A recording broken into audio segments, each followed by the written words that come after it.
All right, we're locked in. We're ready to go. Locked in. We have the 2026 season of the 1RM podcast is started, and I'm keen for this season. Obviously, there was a little bit of a taster from last year, and we got the ball rolling. But this season is going to be a lot more of us dumping our knowledge, as well as some other funny shit, other funny debates about what's better, Pepsi Max or Coke Zero. I just smashed a Pepsi Max before. Yeah, mad. Yeah. Pepsi's king. Coke Zero equals zero gains. Yeah. So, and Pretty much.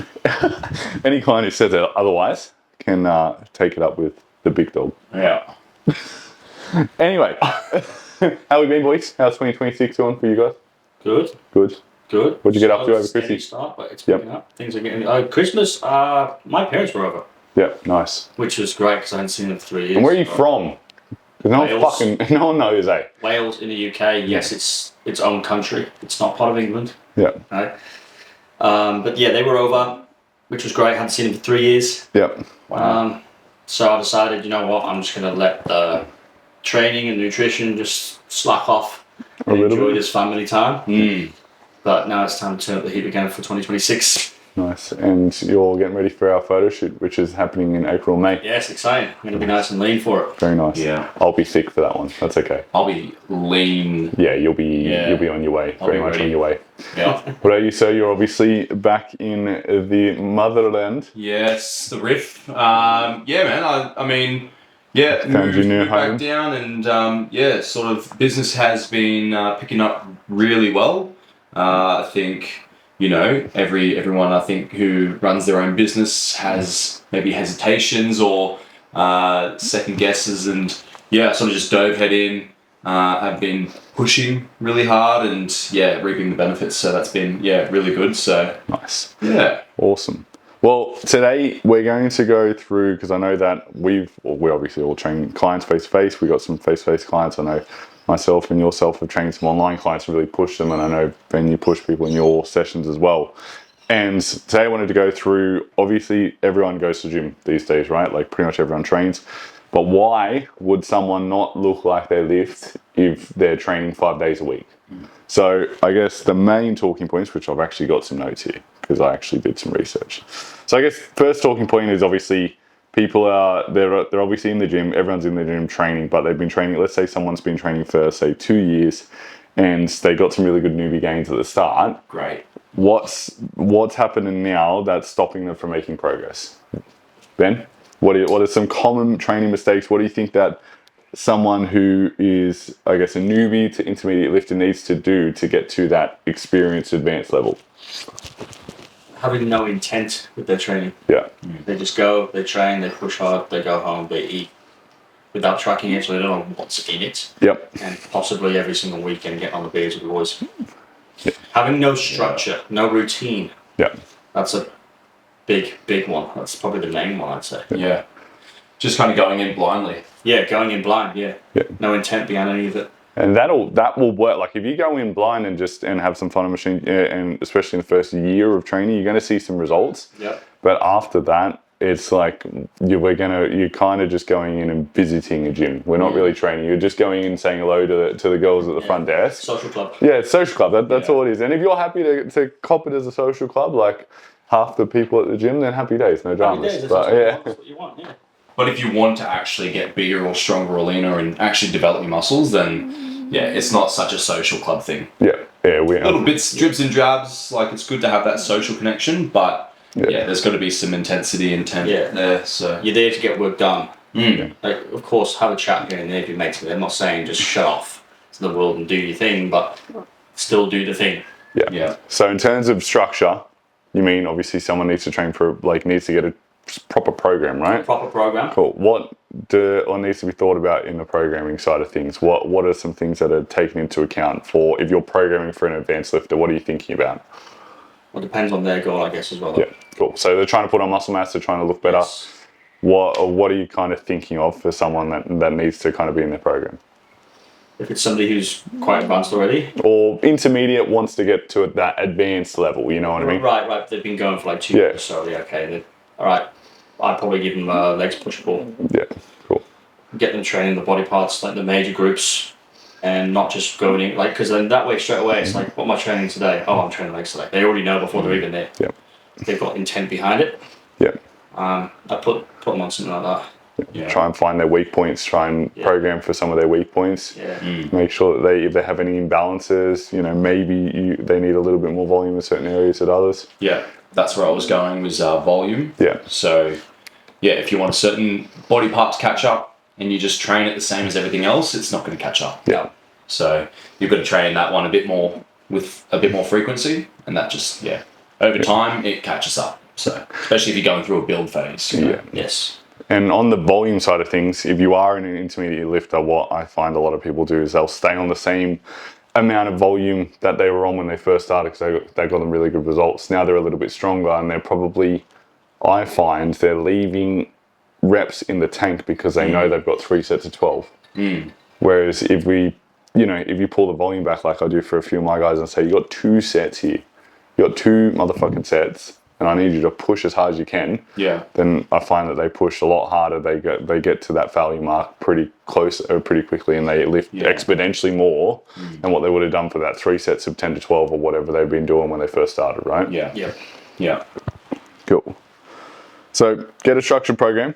Get rid of the junk volume, and obviously, I think the other thing with the program is don't change it too often. Yeah. Keep it basic. Yeah, keep it simple, right? So what were we talking about today? That's exactly what we're talking about. Just keep it plain, simple, 5, 6 exercises. Yep. And that's it. Yeah, because I changed my program drastically last year and found that I actually lost a lot of gains. And Is that what you did your powerlifting thing? yes, no, it was after that. I went to like a push-pull legs, upper-lower, push-pull legs, and that was just not, it didn't suit me. Yeah. And I found that I was actually not recovering the best and just things weren't working. Went back to my old split and instantly just like, it's not so much of a comfort as it is like I already kind of know what I'm doing. There's a lot more structure to it. It just works for me. It's enjoyable as well, so I actually stick to it. Yeah. And then on top of that, it's like I think I've trained the same way for the last 3 years. Yeah. And that has progressed me each time. And I think I've swapped out maybe like 1 or 2 exercises every like 12 weeks. Yeah. Or if you're going from a shoulder press machine to it, it's going to be the same movement pattern, but just a different variation of it, right? Yeah. Cool. Yeah. So they need obviously a program. They need to get some structure, pull down the junk volume, work close to failure. If going back to, I guess, let's take the everyday lifter who's probably got a job and flat out. In terms of recovery, what do you think some people are leaving on the table in terms of their recovery that's pulling them back from, I guess, actually making some decent results? Sleep. Yeah. Yeah, massively. Sleep is the number 1 factor. Yeah. Because recently we've worked on my sleep. Yeah. And my legs, I destroyed them on Tuesday. It's now Thursday. They're sore, but nowhere near as sore as what they were last time I trained legs. Yeah. And that's just purely based on, I found actually sleeping really well. So what did you what did we put in place for you to get your sleep in check? Leaving my phone out of my room so I don't doom scroll, and I read before bed, so I switch off mentally and actually relax, and then really, really good nights of sleep. Nice. So sleep is a big one. I think the caffeine thing, and yes, we have the Crackhead energy shirts and stuff, and that's fun, but you can't be taking caffeine after say 2 p.m. otherwise that's going to stay in your system. Like any caffeine you'll intake after say 2 or 3 p.m. that's going to stay in your system. Caffeine actually stays in there for a half-life of 10 hours. So making sure your sleep's in check. Ben, any other recovery things that you think people leave on the table or don't really? Not eating enough protein. And you go and do the leg session like you say, fucking destroy your legs, and then you don't go and eat any protein, or you eat a little bit and that's it. You're not eating enough. Yeah. The protein is what recovers the muscles, right? Yeah. Paired with sleep. Yeah. So malnutrition. Yep. I agree. Yeah, I agree. Both of those. And once you start to get sleep in check, stress is down, cortisol's down. You don't look like a bag of milk. You're less stressed. You actually look better, feel fuller. Everything's better. Yeah. And then sometimes you don't realize how stressed you are until you're not stressed. Yeah. I think a lot of people get rest confused as well. They think, okay, I'm just going to do nothing. it's like there's active recovery too. So go for a walk. Yep. It's turning your brain off. Yeah. It doesn't mean not doing It doesn't anything. mean just lie like a couch potato all day. Yeah, you can go out and mow the lawns and listen to music, but if that switches your brain off, then Go whatever. for a swim. Yeah. Do something. But yeah, you don't have to just sit and be a couch potato on those days you're not training. So Yeah. keep Cool. active. I agree. So we got they need a structured program. Obviously, the recovery needs to be on track. In terms of, I guess, people's training, obviously we in order to build some muscle mass, we obviously need to get close to failure with their training. We need to be pushing relatively hard. What do you think it takes to get someone from an intermediate lifter to an advanced lifter to get them to that mental state of being able to push when it gets really, really uncomfortable? What was the tipping point for you guys? How did you guys get there yourselves? What mechanisms do you guys use to help yourself to get to that stage where you're pretty much hitting failure, if not just before? I mean, mine was probably a long time ago now that I'm thinking about it. But I think also training with other people That helps. definitely helps, because then I don't know, if I was training with you or Ben, it's like you guys outlift me on legs. Yeah. Pretty much everything. So when it comes to watching you lift, I go, well, I'm going to push a bit harder then and see how far I can go. And within reason, obviously, without risk of injury, and, risk versus reward is always on the mind. But I definitely look at that and go, cool, that's definitely something I'm going to do. And then, it becomes this whole thing of I push you, you push me. Yeah. That's a massive thing for me when I train with someone. I'm like, if I'm training with someone and I'm pushing them and then it's my set and they're just sort of standing back, I'm like, oh, kind of. I think I'm the worst for that. I think I daze Yeah. out and I'm in my own Yeah. zone and I'm just like, I'm the Because worst. you push hard, Yeah. right? So there's definitely that element of it. But lately, I think in the last, 3, 4, 5 years, I kind of just, I don't know, I just go to a place in my head where I'm just like I can push harder than that. Yeah, you Especially can't. lately, I'm like looking at how I push my clients and I go, would I make my client do another rep right now? It's like, yeah, why not? Like, I can do it. I literally had this conversation with a client the other day, and I had to say, you get to a point where you have to, it doesn't matter how hard it is, you have to go, have I failed? It's like, no, well, you've got more. Yeah. You've got more. You haven't failed. And don't need to push failure on everything, but if you want to get to that next level, that's the mindset that you have to have. Yep. Yeah. And you can't be listening to fucking Olivia Rodriguez or whatever it is. Like, you got to go to a place in your head, whatever it is, some sadistic place where you're like, something has to die, like somewhere, and we've got to go there and push hard. It's like how Eddie Hall said when he did that 500 kilo deadlift, he said, I wasn't lifting a bar off the floor, I was lifting a car off my kids. Yeah. Yeah. You have to go to somewhere and it's a life or death Yeah. scenario. Yeah. And it's like, okay, I either get out of this alive or I die. Yeah. What are you choosing? Well, yeah, and it's like you said, context is everything. It's not every lift. No. Yeah, you're not doing that on a tricep press down, but like, Yeah. Within reason. yeah, But, a you know, heavy Your heavy deadlift. compounds. Yeah. Heavy Silent raises. It's like. I was like, you on the bicep curl the other day. Yeah, but that was also a thing of like, well, I want to grow my arms too. So that's like a big thing for me, was to grow them and push that intensity on them.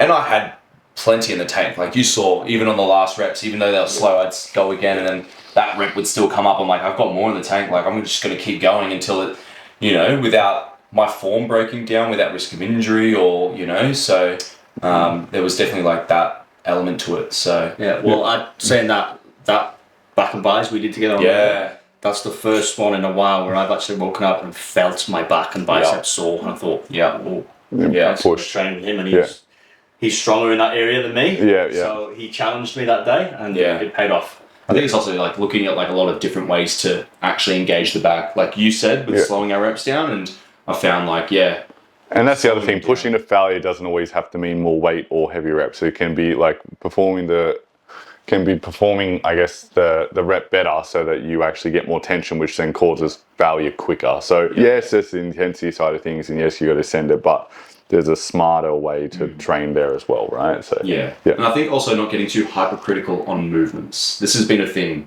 where people start to get too niche with how they perform something. And we said this the other day as well when we were training, was not getting too caught up in, you know, oh, this is optimal, this and that. It's literally like sometimes you just pick up the weight and you move it. Yeah. And that's Get it from A to B. Yeah. Especially in that, if you're in that intermediate going to advanced, it's just get it from A to B. As long as you're in good form and you can feel like the tension is where you want it to be, that's fine. Obviously, if you get to that advanced level and something's not growing, and you have to kind of look back and be like, right, what's wrong here? What do I need to do? Peel things back. But there is an element where you just got to lift some heavy shit. Yeah. And there's times where I've had clients like say it's 12 reps, and the last two, the form wasn't great. And then I'm like, fuck, well done, you hit 12. They're like, nah, the form wasn't good on the last two. I was like, that's a good indicator that you actually pushed harder. If your form was perfect on the last one, and the first rep looked the same as the last rep, you weren't pushing hard enough. So if your form was good to start out with, you know, even halfway through towards the end, it's still perfect. Those last couple of reps that are like just shy of a full, you know, so what? Yeah, it's not the end of the world. Yeah. No. Cool. So obviously there is the element there that they need the skill acquisition to be able to push themselves to a certain level, and whether that's from an external force, either getting training with someone who's a little bit stronger than you, getting someone who's more advanced to kind of push you, or finding whatever sadistic part of your brain that you need to go to that level is what's needed. So I completely agree. In terms of, I guess, talking on the internet in terms of there being different ways to train, what are some of the things that you've seen on the internet, or on TikTok I should say, that is just fucking retarded, that probably people shouldn't worry about? I don't really watch it. I was going to say I don't scroll it enough. I don't see it either. I got asked the other day about things like, Pyramid schemes. Pyramid sets. Like I get asked about like drop sets, pyramid sets, that sort of thing. Pretty sure all of us across the board, because we're all one-on-one coaches, we'll just program straight sets for our clients, right? Yeah. So except for like your main compound movement potentially, like where you like do a top set and then drop down. No, like 2 warm-ups into that. Oh yeah. And then you go top. Yeah, but it's still 2 tops, right? Yes, I guess the question with the pyramid is like people do... Or like a back off set maybe. Yeah, back offs or something like that. But what I mean is, I think where a lot of people leave things on the table, say they have 3 sets, they'll do that, they'll grab 10 kilo dumbbells, do 10, that's set 1. Then they'll grab 15 kilo dumbbells, they do set 2, and then they'll grab 20s, whatever it may be, and then that's the heavy set, and they'll go, I've done 3 sets. But yes, it's I literally trained with somebody the other day who did that. You know who you are. But yeah, and it's not. It's like if you have 3 sets, that is 3 working sets to failure. Yeah. It's not, doesn't count any warm-ups or anything like that. Maybe if you miss it, maybe if you get an extra, the first set, you pump out 15, you go, okay, it could have gone heavier, whatever. But for the most part, it should be like those sets that you have, they are your working sets. Yep. The pyramiding and that, we're kind of just doing 100 warm-ups to get to where we need to go. So for example, with pyramiding, it's exactly what I said. You kind of start off low, and then you kind of build up until you hit a heavy set. It's just like doing 5 warm-up sets to do one. Yeah. Yeah, which if you're trying to build muscle and it isn't necessarily a strength thing, then it's not really advantageous. No. There's pyramid sets. You got, I guess, drop sets, which can be used in certain instances, and I agree, as a little bit of an intensifier on certain exercises can be good. Something like a leg extension where you go super heavy, pull the weight back, and then pump out as many reps as you can. But you're not doing a drop set on every single exercise. No. I did that when I was growing up, and then especially on arms. Yeah. And waking up the next couple of days and you can't straighten your arms out. Yeah. You're like locked like this because your muscles are just so overused. So I said, fun fact, I actually had this conversation with a client the other day. There's like 11 different ways that you can get DOMs. And only 4 of them actually are related to hypertrophy, are related to damaging the muscle. So the other 7, which is building up of hydrogen, all that sort of stuff, it don't actually accrue to building muscle. And then the way I explained it is, if I went for a run, if I did the river run now, my legs would be more sore than what I would if I did a leg session. But I'm not growing big ass quads. I didn't grow these quads from going for runs, right? So that's kind of overuse. That's right. It's overuse, and it's DOMs, but it doesn't relate to building muscle. Yeah, it's not a hypertrophic stimulus. Yeah, that's right. So I guess drop sets are a bit of fun and maybe an intensifier for at the end of an isolation exercise, but I wouldn't be doing drop sets on every single exercise that you do. So you got pyramids, you got drop sets. I guess the biggest one, or another one that I've seen is, I guess, on the other side of things of the volume, is the Dorian Yates kind of style. Your man Ben, where it's just like super low volume, 6 to 8 reps, but then really, really close to failure. And they might do 1, maybe 2 sets. Now, in my personal opinion, that's cool, but if you see, there might be some people who can do that, but that's not what built them all their muscle. No. They would have done 3 sets, 3 hard working sets, 3 to 4 hard working sets or something like that. So yeah, maybe now, well, you know, whoever's doing it, maybe myself or us, we can do 2 sets on a hack squat and that's us cooked. But we weren't doing that when we were, 20 years old. You had to get a little bit more volume in there to build up, and then you're strong enough now that you can actually move a decent amount of weight that you don't need all that volume. Yeah, no, that's quite advanced stuff as well. Yeah. And not to mention the fact that he was on a shit ton of gear, genetics, all these things played a part as well. Yeah. You can't just look at someone else and go, they've done that, that's how they look, I'm going to do it. And the one thing with that is that he admitted that he would do 3 or 4 warm-up sets before getting to that 1 set to failure. So it's like, if you're like, you can't just rock up to a dumbbell press and just go, I'll just do 1 set and I'm done. It's like, no. Yeah, you're going to injure yourself. Yeah. Cool. So I guess the pyramids, we've done drop sets. The other thing is, I guess, thing would be what's it called at the end of a workout? The burnout. What do they call it? The exercise at the finisher. Oh, the finisher. Yeah, why not just do for what? Like, say your biceps? Yeah, or let's say the typical finisher for legs is I'll do goblet squats, or I'll do, you know what I mean, goblet squats till I can't walk anymore. Why not just do heavy goblet squats early in the workout? Yeah, or just squat heavier so that you don't need a finisher. Yeah, right. Yeah.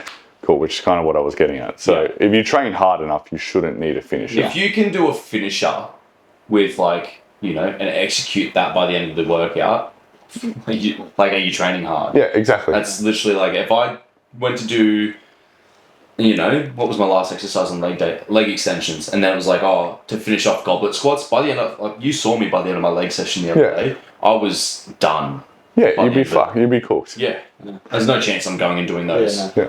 The other thing I will say as well is that anyone, like, if you are trying to build muscle, you want to make sure that you have the most amount of stability and weight that you can move, right? So for us, having to hold a 50-kilo dumbbell to do a goblet squat, which wouldn't even be heavy enough. Yeah, which is nowhere near heavy enough to drive any sort of stimulus, is fucking pointless as well. You could do a Smith machine, heels elevated squat at the start of your workout. Maybe. Yeah, which would be better than you getting a little 30-kilo dumbbell or whatever you are, if you're a guy or whatever, and hitting goblet squats. Like, you got to think about just up.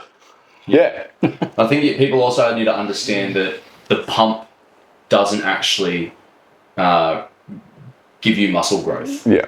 That's a lot of people go, I've got a massive pump. It's like, that's not actually going to equate to muscle growth. Yeah, it's a good indicator that you've driven in the right area, but it's not the determining factor to muscle growth. So No. Cool. So I guess the other thing that I get asked a fair bit is in terms of free weights or machines.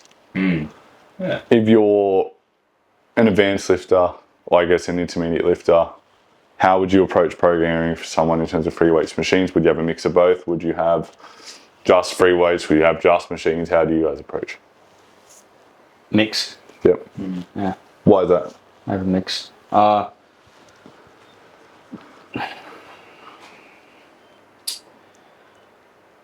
Depending on if that person struggles with something, I would get them on free weights because it will help build up the stabilizers and the movement pattern. Because if you put them on the machine straight away that already has the movement pattern for them down pat, then when they go to free weights from that, they're going to have a shock. So I would build them up on the free weights first, and then they can actually push more on the machine. Yeah. Eventually. Because it'll get to a point where it's like, okay, like I'm really comfortable with the free weights now. I can actually go on a machine where I'm not going to have the fear factor of dropping anything of myself, so I can actually push more weight. Yeah. I mean, that's the way I see it sometimes when I Yeah. train. Yeah. I think I'm kind of like around the other way, where I'm like, I want them to get that movement pattern, say shoulder press, and they're pushing overhead, and they get used to that, and then it's kind of like, okay, now we go dumbbells, which in a sense could then, you know, give them like, oh, now I've got to work on that stability a bit more, but If I've got an absolute beginner, I'll do that. okay, yes, Yeah, absolutely. Intermediate. Yeah, I thought we were talking intermediate. Sorry, advanced. sorry. I thought you were talking. The way you said it, you made it sound like you were talking about a beginner, and I was like, No, sorry. No, okay. No, intermediate. Someone who's already been training for a while, you said. I thought that's what we were Right. doing. Yeah, You made And it I'd sound give like them a we were talking mix, about- Yeah, and then okay. I'd find out what they're weak with. But if it's an absolute beginner, I pretty much give them all machine work. Yeah, good. So that way I can see, you know, like for example, I can put them on a machine, it's on the lowest pin, and they're struggling. It's like, okay, well, it's a good thing I didn't give you fucking dumbbells. Then. Yeah. You know, and that's a be all end all give all. So Yeah. Yeah, I think I'm the same. I would go, well, I just go a mix. But I think it's more so, well, what are we trying to really push? And then also, I mean, you could go towards the end of the workout where you go on a bicep curl or a tricep press or side lat raise. It's like, it doesn't, to me, it's like machine or dumbbell or cable. It's kind of like, well, just what feels best, I think. Yeah. And what actually helps them get through that movement. Can they load it really well? Where's the tension? Yeah. So there's different movements that would, you know, work for either. But yeah. Yeah, and what I found is like with my beginners, I'll give them more machine stuff, right? But then after a week or two of playing around with things, they find what they like, and then I kind of might adjust the program to give them the things that they like, so they're enjoying the beginning of this process because they're an absolute beginner in the gym. You kind of want to get them to stick around, Yeah. and then and then you can have some fun with it that way. So like you said, like you don't want to, for someone who's a complete beginner, you don't want to go to the gym and be like, oh, it's this training day today, but I hate doing this exercise and I hate doing that one. Because you're bad at it. Yeah, Because you're new. yeah, exactly. Yeah. So you give them things that they kind of can have fun with, and once they start building it up and get a bit more love towards training and everything like that, then we can start pushing them in directions where they're like, oh, this isn't fun, but it's like, but you know why? Yeah. Does that make sense? Yeah. Yeah. I would say it kind of works in a bell curve. The beginners, they get all machines, cool. Then as you start to get a little bit more intermediate, maybe you add in a few more free weights and maybe you start moving some barbell, dumbbell, that sort of thing. Then once you get on the advanced end of things where you're literally just in there to do a job and that is to build muscle, you kind of, and stabilization and moving the most out, like, you know, load is a thing there. That's where you might have one, maybe two free weight exercises in a workout, and the rest is machine based because they're probably going to cook themselves. And then, you know, the CNS response of having free weights throughout a whole workout is probably not going to directly correlate to growth. And then you've got the tension profiles that machines, like the machines made these days, providing you get a decent brand, they're made for a reason. They're made for good. So Yeah, with intention Yeah, of exactly. isolating completely into that spot. Yeah. some of the new tech Stabilizing. stuff that we've got at World Gym Panish goes pretty Yeah. hard. So So good, Yeah. honestly. Cool. Yeah. awesome. So I definitely think that obviously there's a nutritional aspect there, but if you are, I guess, an intermediate person or you've been training for 1 to 2 years, you kind of plateaued, take some of those things into account. So you want to think about, I guess, making sure you got a structured program, recovery. Yep. Yep. Make sure that you are training close to or to failure, pretty much to failure. Yep. And if you haven't already, train with someone who's a little bit stronger than you, Yeah. and just cut all the fluff out. Yeah. Cut all the do this train, do that train. Keep it super simple. Train with intensity, Yeah. and then make sure, I guess, you know, as long as your form is relatively okay, and you know what exercises, what you're trying to target, then you should be pretty well on track there. Yeah. 100%. Cool. Awesome. I guess next little topic to discuss is we have obviously our 1RM photo shoot, which come up in April/May. Yep. Cool. So last one went pretty hard. Yeah, Thank you very much to G3 for having us up there. It'll be back up at G3. Ben, that was your first exposure as a coach at the photo shoot. What to tell someone about the 1RM photo shoot? What would you say it kind of is? You've been there as a client and been there as a coach. It's a great way for the team to meet each other if they haven't already yet, Yeah. because it's a community, Yeah. you know, and it's a good. I feel like it would be a good way for them, like especially people who are shy and you know they're starting out. They come to the gym, they only see you, but then they get to go to an event where everyone else is in the same boat as them. Where Not everyone all else, these other clients, they're on their own journey with their own coach, and you know, and we all have fun. where essentially there's like 40 people in the room who like to lift heavy shit, listen to heavy Yeah. music, and also have a fuck ton of dark humor. Yeah. And then all of a sudden we're like, oh, we're the same. We're all friends. Yeah. And then they make friends, and then maybe they'll end up training together as well on the days that they're not seeing their coach or whatnot. You know? Hey, I'm fucked up too. That's mad. But yes, it is very much a community-based thing. So I totally agree. It's a good, if you haven't done it or you haven't been a part of it and you listen to this, it's just a good way for you to get amongst it. Obviously, we take some really good shots and get some photos, and it's a goal for you guys to work towards. But it's a chance for you to meet some other people and realize that, you know, you're not alone in the community, and there's more people going through what you're going through than you know, kind of think. So Yeah. cool. Awesome. Thank you very much for tuning in. That is episode 1. We'll be back in 2 weeks' time.